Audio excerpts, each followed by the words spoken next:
అదేవిధంగా credit card, debit card సేల్స్‌కి accounting ఏ విధంగా ఉంటుందంటే సెల్లర్ పాయింట్ ఆఫ్ వ్యూలోని ఈ type of sales is equal to the cash సేలే. ఓకే. అంటే ఫర్ ఎగ్జాంపుల్ మనం క్రెడిట్ కార్డ్ యూజ్ చేసుకొని ఇంతకుముందు మీకు చెప్పాను ఫ్లిప్కార్ట్లోనో దేనిలోనో మొబైల్ ఫోన్ కొన్నాము అంటే అది మన పాయింట్ ఆఫ్ వ్యూలో ఈఎంఐలో కొన్నట్టే, కానీ వాళ్ళకి క్యాష్ వచ్చేస్తుంది. అవునా? సో మనం బ్యాంక్కి మంత్లీ ఇన్స్టాల్మెంట్స్ పే చేసుకుంటాం, సెల్లర్కి మంత్లీ ఇన్స్టాల్మెంట్ కాదు. సో సెల్లర్ పాయింట్ ఆఫ్ వ్యూలో మనం క్రెడిట్ కార్డ్తో కట్టినా డెబిట్ కార్డ్తో కట్టినా అది క్యాష్ సేల్ కిందకే వస్తుంది. అక్కడ కమిషన్ ఏదైతే ఛార్జ్ చేస్తుందో బ్యాంక్ అన్నది that will be treated as a selling expenses కిందకే రావాలి. సో ఇప్పుడు కొత్తగా ఒక రూల్ కూడా వచ్చింది అనుకుంటాను, ఈ మనం బయటికి వెళ్ళి ఏదైనా క్రెడిట్ కార్డు త్రూగా పే చేస్తే జిఎస్టీ మారింది అండి, 2% ఎక్స్ట్రా ఛార్జ్ అవుతుంది మీరు తీసుకునే గూడ్ మీద if you are pay through credit card or debit card అని మీరు వినే ఉంటారు ఇలా. సో ఈ ప్రాబ్లమ్ని ఫేస్ చేసి ఉంటారు మీరు కార్డు త్రూగా పేమెంట్ చేసేటప్పుడు. సో ఏదైతే కమిషన్ ఇప్పుడు బ్యాంక్ ఖచ్చితంగా కొంత కమిషన్ అయితే ఛార్జ్ చేస్తుందండి, అది దేని కిందకి వస్తుందంటే సెల్లింగ్ ఎక్స్పెన్సెస్ కిందకే వస్తుంది. అందుకనే వాళ్ళు ఏం చేస్తారంటే ఈ క్రెడిట్ కార్డు త్రూగా వాళ్ళకి ఎంత మనీ కట్ అవుతుందో అది మన దగ్గరే తీసుకుంటున్నారనమాట. సో ఇక్కడ పాయింట్ మీరు ఏంటి గుర్తుపెట్టుకోవాలంటే ఏదైతే బ్యాంక్, ఇది క్వశ్చన్ ఒకసారి ఏదో కాంపిటేటివ్ ఎగ్జామ్లో అడిగారండి, బ్యాంకు వాళ్ళు కమిషన్ ఛార్జ్ చేస్తారు కదా క్రెడిట్ అండ్ డెబిట్ కార్డుకి, అది ఏ సేల్స్ అని అడిగారు. సెల్లింగ్ ఎక్స్పెన్సెస్ కిందకు వస్తుంది, that is treated as a selling expenses. Seller point of వ్యూలో credit card sales debit card cash sales కిందకే వస్తాయి. Types of sale is equal to the cash sale. తర్వాత మనకి ఈ లెడ్జర్లోని జర్నల్ ఎంట్రీలోని మనకి ఏంటంటే కొన్ని ఎర్రర్స్ వస్తాయి అనమాట, రెక్టిఫికేషన్ ఆఫ్ ఎర్రర్స్ అంటారు. సో అవి ఇంటెన్షనల్గా మనం చేయము, అన్ఇంటెన్షనల్గా ఒమిషన్ చేస్తాము లేదా కమిషన్ ఆఫ్ అమౌంట్స్ ఇవన్నీ జరుగుతాయి అన్నమాట in the process of recording the transactions, right. మన అకౌంటింగ్ ప్రాసెస్లో సో మనం ఈ ట్రాన్సాక్షన్స్ అని రికార్డ్ చేసినప్పుడు మనకి కొన్ని ఎర్రర్స్ వచ్చే అవకాశం ఉంటుందని చెప్పాను. ఆ ఎర్రర్స్ ఏంటంటే మనకి బేసికల్గా 2 టైప్స్ ఉంటాయండి, error of principles and clerical errors అంటారు. సో ఎర్రర్ ఆఫ్ ప్రిన్సిపల్స్ అంటే ఏంటంటే when a transaction is record in the contravention of accounting principle like treating the purchase of an asset and expense అనుకోండి. So ఇప్పుడు మనం for example ఒక అసెట్ని మీరు కొన్నారు, అసెట్ని కొన్నారంటే దానివల్ల మనకి బెనిఫిట్ ఉంటుంది ఫ్యూచర్లోని, అది ఎక్స్పెన్స్ కిందకి రాదు కదండి. నిజమే, మనం ఇప్పుడు కొంత మనీ పెట్టి అసెట్ని పర్చేస్ చేస్తాము, but treating the purchase of an asset as an expense it is an error of principle అనమాట, రైట్. సో మన క్వశ్చన్ ఎలా వస్తుందంటే ఈపీఎఫ్ఓ ఎగ్జామ్లోని which of the following is a error of principle or which of the following is a error of omission అని కొన్ని examples ఇస్తారనమాట. Purchasing of asset is an expense is a error of principal.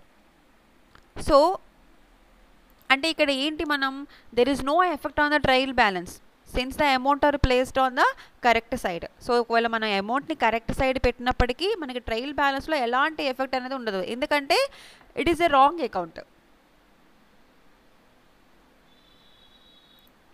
Clear?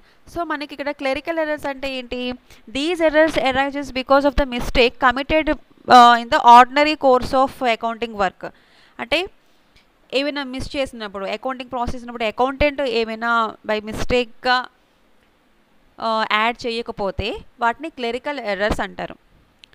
Clear? Error of principal అంటే recording transactions record చేసినప్పుడు మనం ఏమైతే అంటే కొన్ని record కాంట్రవెన్షన్స్ వస్తాయి అకౌంటింగ్ ప్రిన్సిపల్స్కి, వాటిని ఎర్రర్ ఆఫ్ ప్రిన్సిపల్స్ అంటారు. అంటే మనకి కొన్ని అకౌంటింగ్ ప్రిన్సిపల్స్ ఉన్నాయి కదా, ఆ అకౌంటింగ్ ప్రిన్సిపల్స్ బట్టి మనం మూవ్ అవ్వాలి, రైట్. దెన్ క్లరికల్ ఎర్రర్స్లో మనకి ఏంటంటే these are committed by the clerical persons, so accounting persons. ఇక్కడ మనకి error of omission, error of commission, compensating errors ఉంటాయి, 3 టైప్స్ ఉంటాయి. సో ఎర్రర్ ఆఫ్ ఒమిషన్లో అంటే ఏంటంటే సో మన అకౌంట్ బుక్లోని ఒక ట్రాన్సాక్షన్ కంప్లీట్గా కానీ లేదా పార్షియల్గా కానీ ఒమిట్ అంటే వదిలేసామన్నమాట, దాన్ని ఏమంటారంటే ఎర్రర్ ఆఫ్ ఒమిషన్ అంటారు.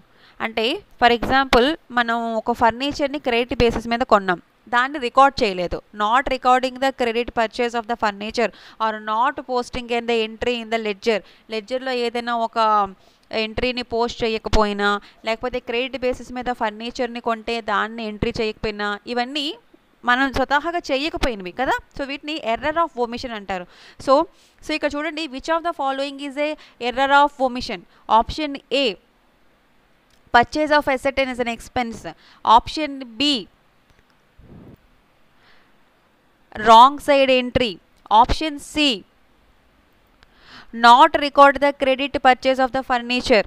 Option D, none of the above. ఇలా వస్తుందన్నమాట. సో ఎర్రర్ ఆఫ్ ఒమిషన్ అంటే ఏంటంటే మనం ఏదైనా ఫర్నిచర్ కానీ ఏదైనా క్రెడిట్ బేస్ మీద కొంటే ఏదైనా మనం ఎంటర్ చేయకపోతే, లెడ్జర్ పోస్టింగ్లోని మనం పోస్ట్ చేయకపోతే దాన్ని ఎర్రర్ ఆఫ్ ఒమిషన్ అంటారు. ఎర్రర్ ఆఫ్ కమిషన్ అంటే amount is posted in the wrong account. For example మనకి 3 అకౌంట్స్ ఉంటాయి, nominal account, personal account and real account.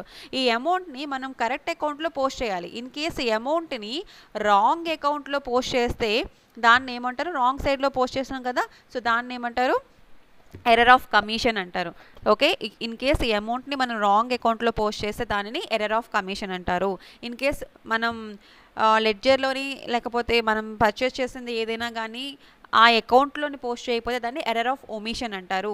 See the difference, error of omission and error of commission. Amount correct అకౌంట్లో పెట్టకపోతే wrong అకౌంట్లో పెడితే దాన్ని error of commission అంటారు. If we are not posting any entry into the ledger, that is error of omission. Compensating errors, at third one ఏంటి, clerical errors లోని compensating errors. If the effect of the errors committed cancel out. So for example ఇప్పుడు ఒక వ్యక్తి దగ్గర నుంచి మనకి 10 rupees receive చేసుకున్నాము, right. Receive చేసుకున్నామంటే it is not credited to his account. మళ్ళీ రిటర్న్ చేసాం, మనము గూడ్ని రిటర్న్ చేసాము. గూడ్ని రిటర్న్ చేసినప్పుడు మళ్ళీ మనకి గూడ్ రిటర్న్ వచ్చింది అనుకోండి, సో తన అకౌంట్లో క్రెడిట్ చేయాలి కదా. క్రెడిట్ చేయకపోతే మన సేల్స్ బుక్లో ఎక్సెస్ ఉన్నట్టుగానే కదా. సో ఇన్ కేసు తనకి రిటర్న్ చేయకుండా తన అకౌంట్లో క్రెడిట్ అవ్వకుండా మన సేల్స్ బుక్లోని మన ఎక్విప్మెంట్ వచ్చేసి మన సేల్ బుక్లోని మన ఎక్సెస్ అమౌంట్ ఉంది అంటే దాన్ని ఏమంటారు, omission of credit to the A's account. That will be made up by the increasing the credit to the sales account. మన సేల్స్ అకౌంట్లో మనకి క్రెడిట్ అనేది ఇంక్రీజ్ అయిపోతుంది. But what about A's account, that particular person account అతనికి credit కాలేదు కదా. అలాంటి వాటిని ఏమంటారంటే కంపాన్సేటింగ్ ఎర్రర్స్ అంటారు. అంటే the errors committed cancel out. The errors committed cancel out. That particular errors is nothing but compensating errors. Clear? Thank you for watching andi. Telegram channel loni subscribe avvandi, mana YouTube channel lo kuda subscribe avvandi. And మీకు ఏమైనా doubts ఉన్నా ఈ subject అనే కాదు ఏ సబ్జెక్ట్కి సంబంధించి మీకు doubts ఉన్నా కూడా నాకు పర్సనల్గా మెసేజ్ చేయండి టెలిగ్రామ్లోని. నేను టైం చూసుకొని మీకు రిప్లై ఇవ్వడం అనేది జరుగుతుంది. ఓన్లీ ఫర్ సబ్జెక్ట్ రిలేటెడ్ డౌట్స్ని అడగండి. సో మీకు ఈ నోట్స్ని పీడిఎఫ్ ఫార్మేట్లో కావాలి అనుకుంటే కనుక మీరు పర్చేస్ కూడా చేసుకోవచ్చు. ఆ ఆప్షన్ కూడా నేను మీకు టెలిగ్రామ్లోని ఆ డీటెయిల్స్ అన్నీ కూడాను పోస్ట్ చేశాను. థ్యాంక్ యూ సో మచ్ అండి. All the very best. Thank you.